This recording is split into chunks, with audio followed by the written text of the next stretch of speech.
আজকে জাতীয় পার্টির সাংগঠনিক কার্যক্রম নিষিদ্ধের দাবি, একই সাথে জিএম কাদের সহ যারা ফ্যাসিবাদের দোসর ছিল তাদের গ্রেপ্তারের দাবিতে আজকের এই বিক্ষোভ সমাবেশের আয়োজন করা হয়েছে।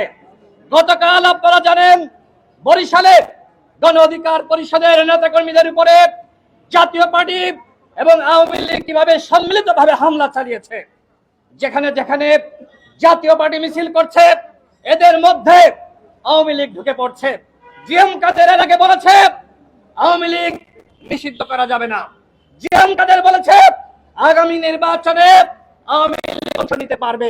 তার মানে কি? তার মানে এই জিএম কাদের শুধুমাত্র তার জাতীয় পার্টি নিয়ে মিছিল করছে না, এই কুলাঙ্গার শেখ হাসিনার দোসর এই জাতীয় পার্টির চেয়ারম্যান জিএম কাদের আওয়ামী লীগকে নিয়ে মিছিল মিটিং করছে। আমাদের স্পষ্ট কথা, জাতীয় পার্টি আওয়ামী লীগের মতন করে নিষিদ্ধ করতে হবে। জাতীয় পার্টি বাংলাদেশে কোনো রাজনীতি করতে পারবে না। ওই রাশেদ খান মেনন, হাসানুল হক ইনুরা যদি গ্রেফতার হয়, আমার প্রশ্ন, কেন জিএম কাদের ওই মুজিবুল হক জন্য এখনো পর্যন্ত তাদেরকে গ্রেফতার করা হচ্ছে না? কোন উপদেষ্টারা তাদেরকে সহযোগিতা করছে? কারা জাতীয় পার্টির রাজনীতি এখনো পর্যন্ত জিইয়ে রেখেছে? আমরা সেটি জানতে চাই। সংগ্রামী সাথী ও বন্ধুগণ, প্রিয় সাংবাদিক ভাইরা, গতকাল আপনারা দেখছেন কতটা বারবার ভাবে জাতীয় পার্টির সন্ত্রাসীরা বরিশালে গণ অধিকার পরিষদের নেতাকর্মীদের উপর হামলা চালিয়েছে। আমাদের একজন নেতা, তিনি একটি দোকানের মধ্যে আশ্রয় নিয়েছিলেন। সেখানে ভিডিওতে আপনারা দেখেছেন ছাত্রলীগ যুবলীগ যেভাবে তাণ্ডব চালায়, যেভাবে রক্তাক্ত করে, যেভাবে হত্যার চেষ্টা করত, ঠিক একইভাবে ওই জাতীয় পার্টির কুলাঙ্গার নেতাকর্মীরা আমাদের নেতাকর্মীদের উপর হামলা চালিয়েছে, হত্যার চেষ্টা করেছে। গতকাল বরিশালে মামলা হয়েছে। প্রশাসনকে বলবো, আমরা কখনোই জাতীয় পার্টির কার্যালয়ে কখনোই হামলা করতে যায়নি। আমাদের নেতাকর্মীরা এই ধরনের ভ্যান্ডালিজম পছন্দ করে না, কিন্তু এই আওয়ামী লীগকে নিয়ে জাতীয় পার্টিতে মিছিল মিটিং করছে, সেগুলোকে আমরা মেনে নিতে পারি বন্ধুগণ? কথা স্পষ্ট, আগামী 24 ঘন্টার মধ্যে যদি বরিশালে গণ অধিকার পরিষদের নেতাকর্মীদের উপর যে হামলা করা হচ্ছে, সেই হামলাকারীদেরকে চিহ্নিত করে গ্রেফতার না করা হয়, তাহলে এর পরবর্তীতে যদি গণ অধিকার পরিষদ এবং তার অঙ্গ সংগঠনের নেতাকর্মীরা আইন নিজের হাতে তুলে নেয়, তাহলে আমাদের করার কিছু থাকবে না।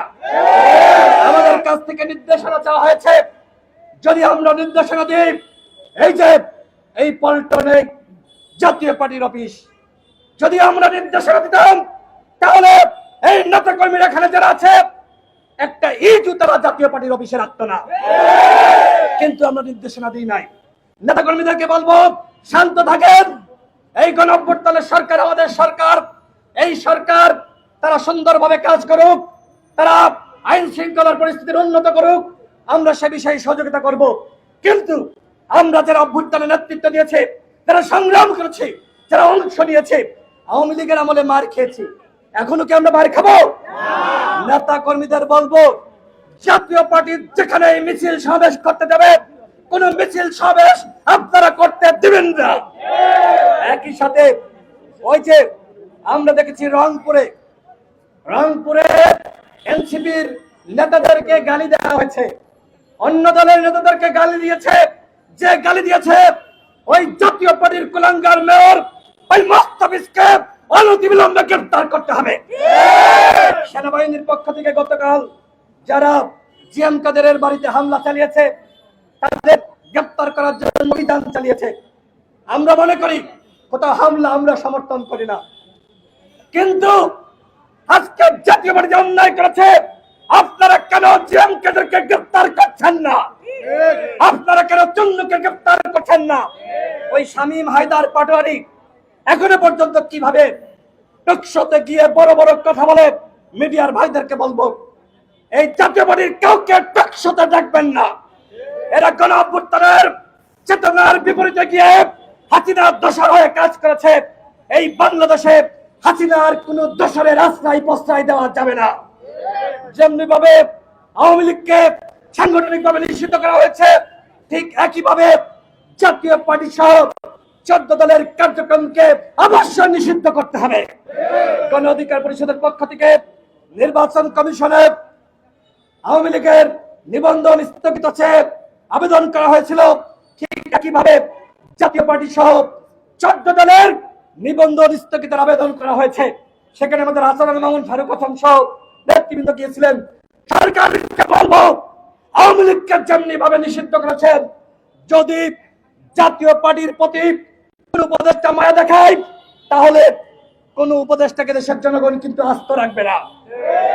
আপনারা আগামী 24 ঘন্টার মধ্যে জাতীয় পার্টির বিষয়ে আমাদের সিদ্ধান্ত জানাবেন, অন্যথায় পরবর্তীতে কোনো অঘটন ঘটলে তার দায়ভার কিন্তু আমরা নিতে পারবো না। দেশের আইন শৃঙ্খলা পরিস্থিতি ভেঙে পড়েছে, আমরা সেনাবাহিনী সহ সকল বাহিনীকে অবশ্যই সহযোগিতা করব, কিন্তু আওয়ামী লীগ মিছিল করবে, জাতীয় পার্টি মিছিল করবে, আর সেইটা আমরা ললিপপ খাইতে খাইতে মাইনা নিব, সেইটা হবে না বন্ধুগণ। সুতরাং আওয়ামী লীগের মিছিলের ব্যাপারে যেমনি ভাবে আমাদের জিরো টলারেন্স, জাতীয় পার্টির মিছিল মিটিং এর ব্যাপারে আমাদের জিরো টলারেন্স ঘোষণা করা হলো। সারা দেশের নেতা কর্মীদেরকে বলবো, আপনারা যখন জাতীয় পার্টি মিছিল করবে, আপনারা থানায় যাবেন, পুলিশকে জানাবেন, পুলিশ যদি ব্যবস্থা গ্রহণ না করে আমাদেরকে জানাবেন, প্রয়োজনে আমরা ঢাকা থেকে নির্দেশনা দেব। আপনারা আওয়ামী লীগের মিছিল মিটিং যেমনি ভাবে অতীতে প্রতিহত করেছেন, জাতীয় পার্টি সহ 14 দলের মিছিল মিটিং প্রতিহত করবেন। গণ অভ্যুত্থানের পরে এইভাবে চুদুর বুদুর করে আমরা দেশ চালাতে দিব না। গণ অভ্যুত্থানের পরে সঠিকভাবে দেশ চালাতে হবে এবং একই সাথে আইন শৃঙ্খলা পরিস্থিতি উন্নত করতে হবে। আজকে আমি নির্বাচন নিয়ে 1 মিনিট কথা বলে শেষ করব। নির্বাচন নিয়ে অনিশ্চয়তা শুরু হয়েছে। গণ অধিকার পরিষদের স্পষ্ট ঘোষণা, আগামী ডিসেম্বরে নির্বাচন হতে হবে এবং এই লক্ষ্যে সেপ্টেম্বরের মধ্যে জাতীয় নির্বাচনের তফসিল ঘোষণা করতে হবে। নির্বাচন নিয়ে অনিশ্চয়তা, ধোঁয়াশা আমরা মানব না। এর আগে জাতীয় সংলাপ করেছেন, আমরা তখন দেখেছি কোন সিদ্ধান্ত আমাদেরকে দিতে পারেন নাই। আগামীকাল জাতীয় সংলাপের আহ্বান করেছেন, আগামীকাল অবশ্যই সিদ্ধান্ত আসতে হবে। নির্বাচনের তারিখক্ষণ আমাদেরকে জানাতে হবে। আমরা অবশ্যই নির্বাচনের আগে জাতীয় ঐক্যমতের ভিত্তিতে সংস্কার চাই, গণহত্যার বিচার চাই। আজকে শেখ হাসিনার বিচার নিয়ে লাইভ টেলিকাস্ট শুরু হয়েছে, আমরা সরকারকে স্বাগত জানাই। অবশ্যই শেখ হাসিনা, ওবায়দুল কাদের সহ যারা ইন্ডিয়ায় পালিয়ে গেছে, এদেরকে ফিরিয়ে এনে অবশ্যই শাস্তি দিতে হবে, অন্যথায় গণ অভ্যুত্থানের 17 সালে বেইমানি করা হবে। এই মুহূর্তে আমাদের একটি মিছিল শুরু হবে। আমাদের